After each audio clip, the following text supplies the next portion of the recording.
Hi everyone, I'm Monique and I'm your instructor for Human Growth and Development this summer. So I want to take a second and go over your syllabus for this semester. That way you guys have some type of foundational information and things like that. We can get through the class a lot more smoothly. So first, let me just kind of put out the disclaimer immediately. This is a class that is it's already a very intense class, but now we're taking a class and we're smushing it into a few short weeks in the summer. And so there's going to be a lot of information. So please just get ready for that. A lot of information, very intense, a lot of content to cover. But we're going to try and get through it as easily and as smoothly as possible. So let's go for it. So to start off, this is an asynchronous class, so we won't be meeting in person or even online. In fact, you'll be kind of guiding yourselves and doing your own homework and turning in your own quizzes and things like that. So let's jump in. So as I mentioned, my name is Monique Selden-Riley, and I'm your instructor. Here's my email address, and if you ever need like any appointments or anything like that, we can meet on Zoom and just like let me know when you're ready to meet, and we'll set something up. So this course goes over lifespan development, which is we're looking at basically human life from the time that we're born into the time that we die. Like you'll hear people say from womb to tomb, right? And we're going to look at all types of different like perspectives on that, different theorists. We're going to incorporate the different domains, the different influences on development, just a ton of stuff, right? So for your books and stuff like that, I don't require any books. I don't believe in paying money for things that I feel should be free.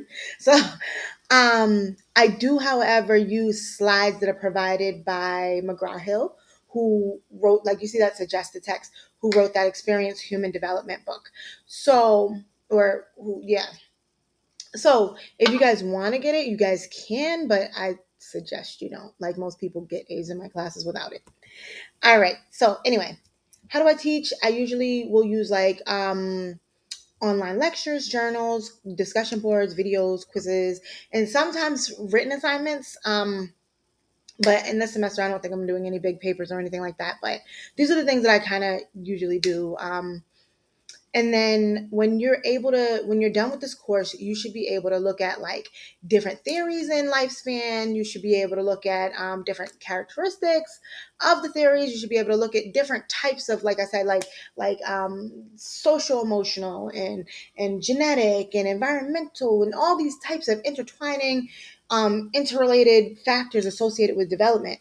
And then also there's a huge cultural component, and you guys should be able to kind of integrate that as well. So in terms of your code of conduct, just be familiar with it. But I always tell people I have two rules in my courses. Just be nice and don't cheat. Understand that everybody comes from like a different background and has different experiences and different realities and different understandings of things, and just kind of respect each other. That doesn't mean you can't disagree with people. Absolutely. Absolutely. But have just basic human respect, and just don't cheat. So if you feel like you need some tutoring, I always suggest the students come to me first, right? However, if you're like, Monique, she just talks too fast, or I don't like her, or she just doesn't explain things great, or our schedules don't mesh up, or whatever it is, you can always go to the tutoring services at the college. They're in room 203 in building 3. And you can always sign up for virtual appointments too. So I have the information here. If you have a disability or feel like you might have a disability, you can always look towards having like some type of accommodations and things like that. They're also in building 3, but they're right next door in 201. And then Project Access is right in that same kind of little area over there. And what they do is they provide resources to just all things, everything, right? So if you're experiencing like issues with childcare, or if you need housing, or if you're having trouble with food resources or whatever, you can always go to them and say, hey, listen, I need therapy, or I need whatever. And they're really good and they help out so much. So here's the contact information for them as well. And in terms of our attendance policy, as I noted, this is a class where we're not really meeting together, but I want you to be checking in regularly, at least 3 times a week this semester. And in fact, because it's summer, I would even suggest more. But like I said, at least 3 times a week because you don't want to miss any like announcements or anything like that. Um, so make sure you're checking into your coursework page. You're checking the Remind app, which we'll talk about in the future. You're checking your email and you're checking all that, the course announcements, all that, just to make sure that you're on the same page. Also, I strongly suggest the students sign up for RAVE, which is the college's emergency notification system. And that way, you know when things are happening, usually like weather emergencies, but we probably don't need that. But also, like I've been on campus where people have gotten, like we've gotten rave messages because the school was closed down for the day because there was a strange smell, right? So things that might not make the news, you know what I mean? So you can always sign up for that on the college's homepage. And they don't harass you, which I love. They send you a call, a text, and an email, and that's it, just one. And then after the issue is over, they'll send you the same call, text, email, and that's it. So I suggest it. So again, interaction plan, we'll be meeting asynchronously online, so we will not be having any meetings, okay? Um, Instead, I'll give you your lectures, I'll give you your slides, I'll give you your course materials, and I'll give you all the assignments. So you guys just boom, boom, boom, knock them out, okay? So please make sure you stay on top of those deadlines. I cannot stress that enough. I have allowed for a good amount of flexibility just because, it's my self-care summer too, and I'm trying to live, right? And it becomes a lot trying to manage, like, oh, I gave this person a week and I gave this person 3 days, and it just becomes a lot. So I said, you know what? Let's give a little bit more flexibility, but I don't want that to, set you guys up for failure at the same time, So please just try and stay on top of it the best you can. Those deadlines are there for a reason. Stick with them, please. It is a ton of work crammed into a small space. Please. And if you ever need to meet with me, as I mentioned, we can always meet on Zoom. Just let me know when, and we'll work something out. Even if Zoom's not working for you, we could do FaceTime, Google Duo, Skype, whatever you guys want to do. We'll work it out. We can even talk on the phone. Whatever you need to do, we will work it out. And as I mentioned, I'm trying to engage in self-care this summer, so email is not going to be your best bet. Trying to avoid mostly like co-worky stuff. However, you guys can reach me through Remind. You guys have a direct line to me through Remind.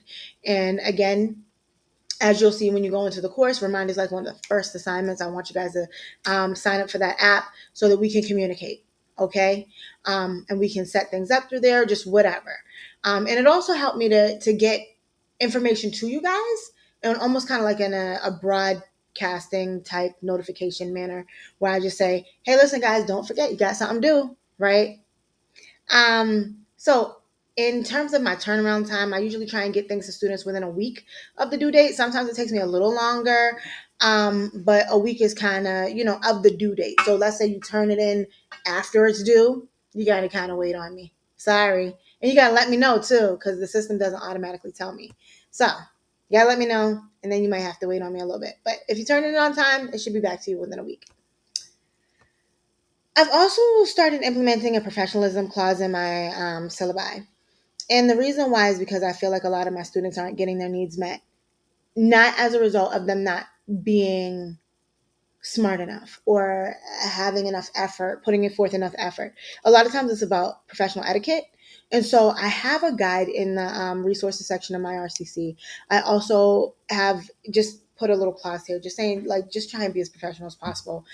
Don't just start blabbing to me. Like, just tell me who you are. Things like that, Also, if you're going to send me an email, just put the course number in the subject line. That way I know exactly who you are. And make sure it has that section, that D1. That's really important, because if you tell me, oh, I'm from your psych class, or I'm from human growth and development. Okay, which class is this? Where do I start? So just giving me that little extra information is very helpful. Also, the way we'll be breaking down grades, 50% journals and 50% quizzes. We're going to keep it real straightforward this summer. And then your grading scale is a pretty traditional grading scale, as you can see. I do offer some extra credit. Well, let me start with this. So How am I evaluating you? So you turn in your stuff when it's due. Great, wonderful, love it. I do give extra credit. Usually that extra credit. All right, so I gave up to 10% extra credit this semester. However, it always ends up way more. But you can earn like starting at least up to 10%. So if you that means if you have like an 85 in the class, which is like a B, right?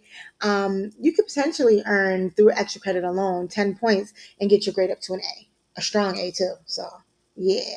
So um and what I'll say is that I don't accept those late at all. Like extra credit, I feel like is extra, so you kind of have to do them when you're supposed to do them. And then I do accept the other assignments late, but I will only accept them, the quizzes and the journals. I'll only accept them up until 6:23. Our class ends on 6:24. Okay, I will only accept them as up to 6:23, and here's why: they make me get my or us get our final grades in within 48 hours of the class ending, which can be very taxing. So, especially when you're grading a bunch of late stuff and everything else. And so I don't want to be frantic. I'm just like, let me play it cool and just, cut it off there. Um, and let me see. So if you don't turn something in, obviously you get a 0. And then just try and respect that late policy and make sure that you're staying on top of your rubrics. Because rubrics, like what I always suggest students do is read the rubric, go over the assignment, and then check it over the rubric just to make sure you're getting all those points, because you don't want to lose points over something super small, because sometimes super small things are worth a lot of points, right? And I don't want anybody to lose points. We're all here for A's. Let's get these A's. Let's learn together. Let's have an awesome summer. So all assignments will be due on Saturdays at 11:30 p.m. Okay. And as I mentioned before, it's a super intense semester. So please make sure you're staying on top of those assignments. Like those due dates, those deadlines are everything in this class. Please just respect them. And I also kind of even suggest that students really kind of get out in front of them. Like that first week is, and I'll go over this a little bit more, but the first week is really just kind of getting to know the class, allowing for newcomers to come in and trickle in and stuff like that. But then that second week, you hit the ground running. So I really suggest that you guys just stay on top of it and knock out as much as possible. Because that first week, the second week is heavy. When I tell you it's heavy, it is heavy. I'm not even joking.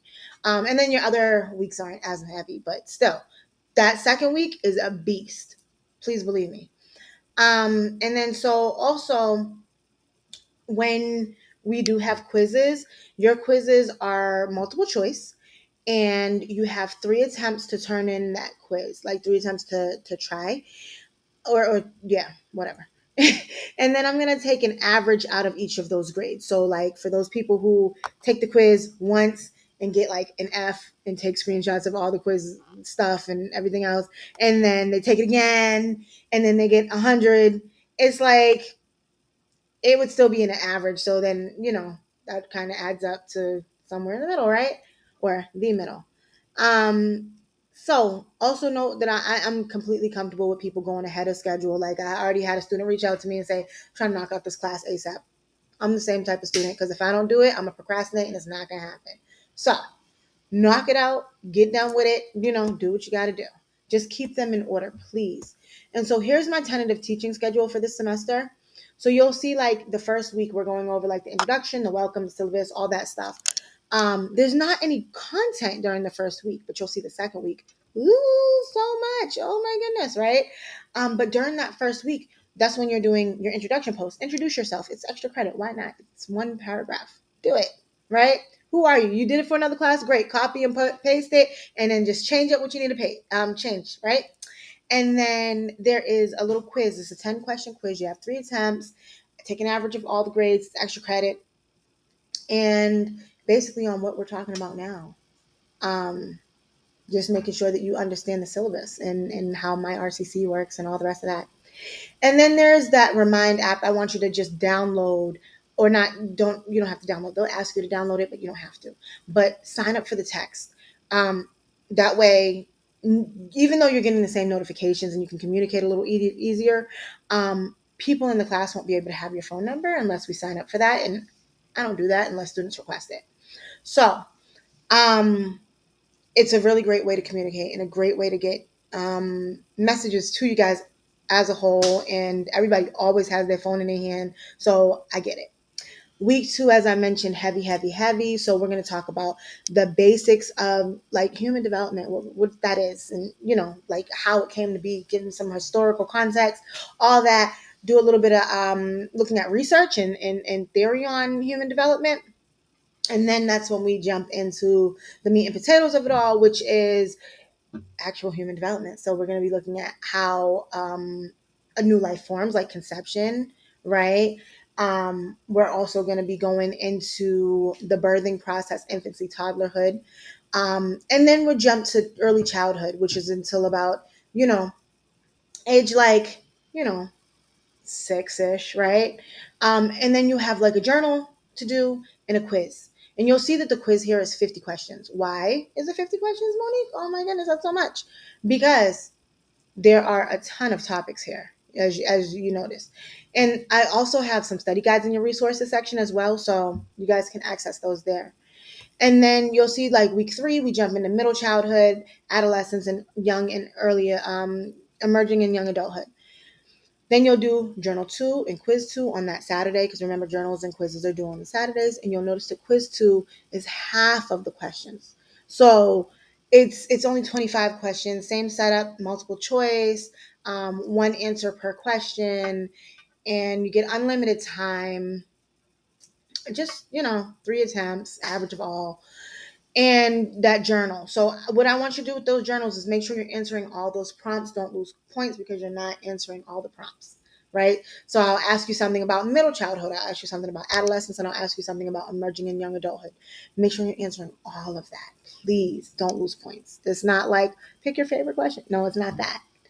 And then so in week 4, you guys are going to go over middle adulthood, late adulthood, and then finally we'll go over death and bereavement. And same setup as like week 3, where you'll do that journal and that 25 question quiz.